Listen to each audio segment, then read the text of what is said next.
Hello everybody, this is Money Mom. Welcome back to the channel. Today I wanted to talk to you guys about some of the oldest things we have in our home. Let me get right into it. I know many times folks like to get rid of things because they're trying to minimize some of the clutter. I totally understand that. But I have to be honest with you guys. There's some items that I wish I wouldn't have gotten rid of. And so I'm going to start off with the question. Is there anything in your house, it could be something old, that you got rid of that you wish you had now? For me, it was all my old Barbies. I wish I still had them. And so that would be an example of that. Now, let me get right into it. Some of these things I may have shown you before, and I'll tell you about what year they are. But guess what? Stay tuned even if you've seen a few, because a few of them are from my husband.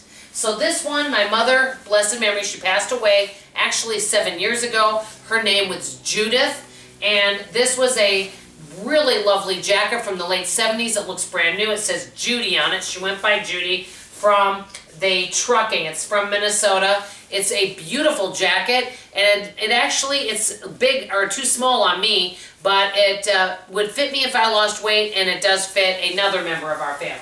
So, you know, we still can use it occasionally. I have this plate with the windmill on it. I'm going to walk up to you to kind of show it to you. It's really cool. It's a wooden plate, and it's from the 1920s, and it's quite old. You can use it as a decoration. I don't ever use it as a plate, but I thought I'd show you this. I don't want to get rid of this because it's something unique, and I don't think very many people have something like that. I also, when I forget about these are from the 1970s. Hey, at this point, the 1990s is considered vintage, I think. Just kidding, but to some people it might be. That being said, these are little hot pads that you can put, you know, hot things on rather than a towel. So if you have a casserole dish, you can put that on these. I think they're quite cute with the different farm animals here. So kind of hot pads, as you would say, but they're made of wood. Another thing, and I'm going to walk up close so you can see them, I have some costume jewelry from the 1920s from a family member. They kind of hurt my ears though a little bit, but I occasionally will wear them if I'm dressing up. They are really, really pretty. And they're in beautiful shape. I don't know if you can see these, but they're really nice. I have some costume jewelry. Okay. This is from the early 1970s. It's a decoration. It's beautiful, and I'm thinking it says on here and I'm curious if this business is still open. It is from a place called, I can't remember now. It says Unlimited Ink in St. Paul. You guys know I'm from St. Paul, Minnesota. And it's beautiful with the little puppy. I love this. I think it's a cute decoration.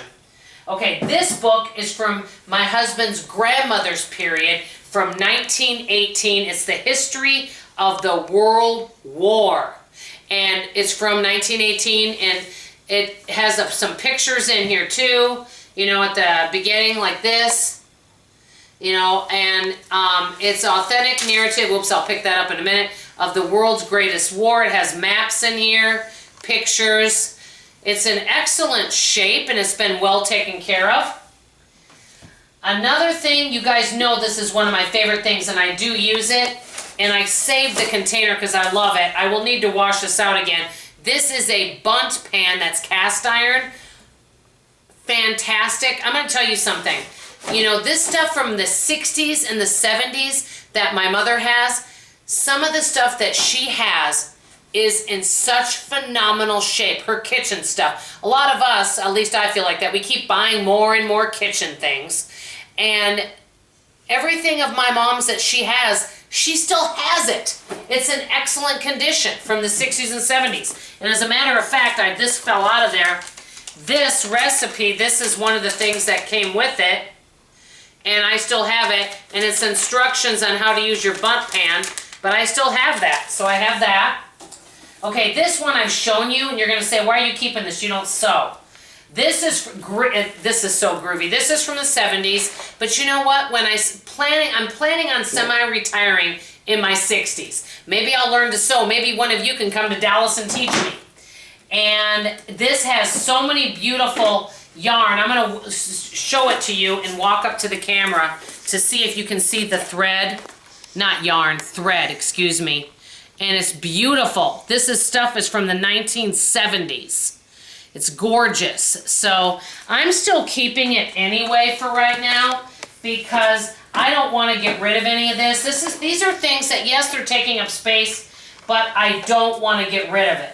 Like they have this really cool little pin cushion, things like this. And they're just, it's special because it's my mom's. Speaking of that, my mother, like I said, her name was Judith. She was very small. Now, later in life, she did gain a little bit of weight, but growing up, she was always on the thin side.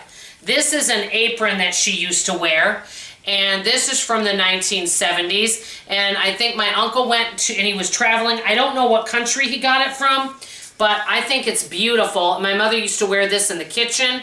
Has a little tear in it, but if I learn to sew, maybe I can fix it. And I also have a prayer book from my mother. And I was raised in an interfaith home, I think you guys know that. I have a children's mass book from 1972. And these things I'm keeping for memories. When you look back at pictures of this in this children's mass book, all the little girls were in cute little dresses with little ankle socks and black patent shoes and a little purse and a little hat. I remember that. It was just really fun. I love the classics. Adore Little Women. Rebecca of Sunnybrook Farm. These are from my childhood. I'm not getting rid of them. Little Men. I love this stuff. Love Louise May Alcott. Love Anne of Green Gables. Love all the classic books. And I've read a lot more. Anne of Green Gables, Little House on the Prairie, all of that. This cookbook, I know I still keep saying I'm going to try a recipe on the channel. It's just prune cake does not sound like something many of you would enjoy. Some of the recipes in here are just really weird, and there's some ingredients that are so obscure I've never even heard of them. A lot of them have to do with gelatin and prunes. So that being said, now I saved the best for last. I'm going to have my husband speak instead of me and have him tell you about this. Go ahead, Al.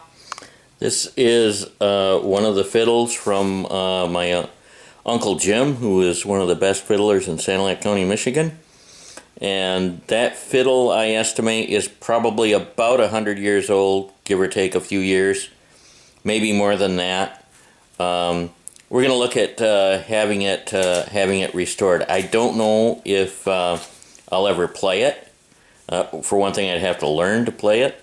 But it is something that, each of us sons were supposed to have him teach us the violin, but he died before he could teach us. So it's something that is kind of a treasured heirloom in our family.